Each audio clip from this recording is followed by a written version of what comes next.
പാലക്കാട് കല്ലടിക്കോടാണ് അപകടം ഉണ്ടായിരിക്കുന്നത്. അതിദാരുണമായ സംഭവമാണ് ഉണ്ടായിരിക്കുന്നത്. നിലവിൽ ഇപ്പോൾ ആ സംഭവ സ്ഥലത്ത് പ്രതിഷേധങ്ങൾ ഉണ്ടാകുന്നുണ്ട്. ഈ ദേശീയപാത അതോറിറ്റി അടക്കം ഈ റോഡ് നിർമ്മാണത്തിൽ കാണിച്ച അലംഭാവം എല്ലാം ചൂണ്ടിക്കാട്ടിയാണ് ഇപ്പോൾ നാട്ടുകാർ പ്രതിഷേധിക്കുന്നത്. നിലവിൽ കളക്ടർ അടക്കം എത്തി കൃത്യമായ ചർച്ചകൾ വേണം. ഇന്ന് ഈ ഒരു പ്രശ്നത്തിന് ഇന്ന് പരിഹാരം കണ്ടിട്ട് ഈ പ്രതിഷേധത്തിൽ നിന്ന് തങ്ങൾ പിന്മാറുകയുള്ളൂ എന്നുള്ള കാര്യങ്ങളാണ് നിലവിൽ ഈ നാട്ടുകാരടക്കം ഉന്നയിക്കുന്നത്. വലിയ തരത്തിലുള്ള പ്രതിഷേധമാണ് നടക്കുന്നത്. 4 വിദ്യാർത്ഥികളുടെ ജീവനാണ് ഇത്തരത്തിൽ അപകടത്തിൽപ്പെട്ടിരിക്കുന്നത്. ദേശീയപാത അതോറിറ്റിയുടെ അശാസ്ത്രീയമായ നിർമ്മാണം, അതായത് ഗ്രിപ്പ് നിർമ്മാണത്തിലടക്കം അവർ തുടർന്ന അശാസ്ത്രീയത, അത് തന്നെയാണ് ഇത്തരത്തിൽ അപകടം ഉണ്ടാകാൻ കാരണമെന്നാണ് ഈ പ്രദേശവാസികളടക്കം പറയുന്നത്. നിരവധി പേർ ഇത്തരത്തിൽ പരാതികൾ ലഭിച്ചിരുന്നു, പരാതികൾ നൽകിയിരുന്നു. അങ്ങനെ ഇപ്പോൾ ദൃശ്യങ്ങളടക്കം കാണാം. നിരവധി ആളുകളാണ് അവിടെ കൂടിയിരിക്കുന്നത്. വളരെ വലിയ രീതിയിലുള്ള പ്രതിഷേധമാണ് നടക്കുന്നത്.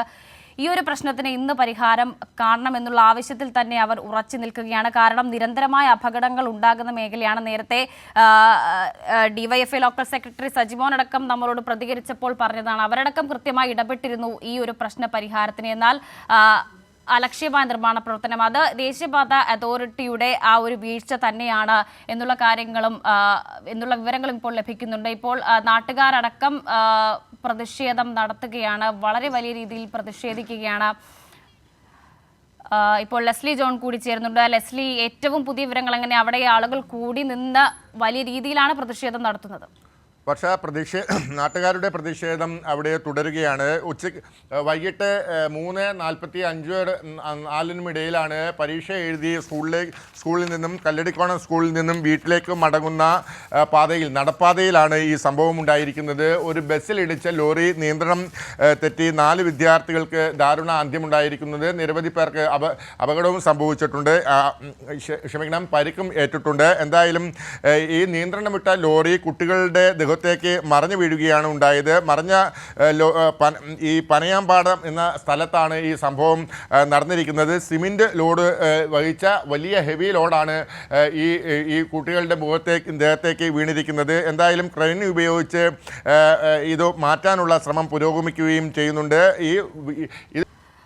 ലെസ്ലി, 4 പേരാണ് മരണപ്പെട്ടിരിക്കുന്നത്. അത് കാരണമായ സംഭവം. പക്ഷേ നിരവധി വിദ്യാർത്ഥികൾക്ക് അപകടം സംഭവിച്ചിട്ടുണ്ട് എന്നുള്ള വിവരങ്ങളും നേരത്തെ ലഭിച്ചിരുന്നു. എത്ര വിദ്യാർത്ഥികൾക്കാണ് ഈ അപകടം സംഭവിച്ചത് എന്നുള്ള കൃത്യമായ ഒരു കണക്ക് ലഭിക്കുന്നുണ്ടോ?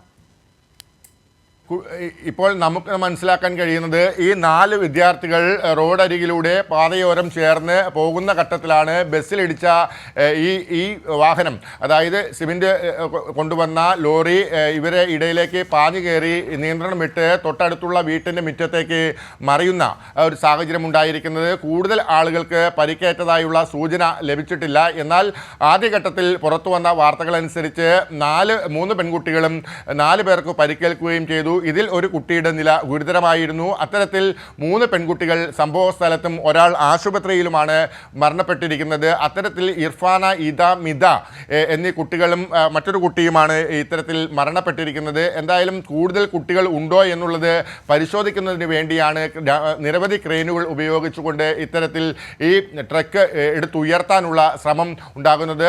ഈ ട്രക്ക് ഉയർത്തിയ ശേഷം മാത്രമേ ഏതെങ്കിലും കൂടുതൽ കുട്ടികൾ ഇതിനടിയിൽ പെട്ടുപോയിട്ടുണ്ടോ എന്നുള്ളത് അറിയാൻ കഴിയൂ. നിലവിൽ ഇതിൻ്റെ ക്ലീനറും ഡ്രൈവറും മണർകാടുള്ള ആശുപത്രിയിൽ ചികിത്സയിലാണ്. സംഭവം സ്ഥലത്തേക്ക് കൂടുതൽ ഉദ്യോഗസ്ഥന്മാരും നാഷണൽ ഹൈവേ അതോറിറ്റി ഉദ്യോഗസ്ഥന്മാരും എത്തിച്ചേരും എന്നാണ് ഇപ്പോൾ മനസ്സിലാക്കാൻ കഴിയുന്നത്. കളക്ടർ അടക്കമുള്ള SP അടക്കമുള്ള ജില്ലയിലെ ഉന്നത ഉദ്യോഗസ്ഥർ സംഭവ സ്ഥലത്തേക്ക് എത്തണമെന്ന ആവശ്യമാണ് നാട്ടുകാർ ഇപ്പോൾ ഉന്നയിച്ചിരിക്കുന്നത്. വർഷ.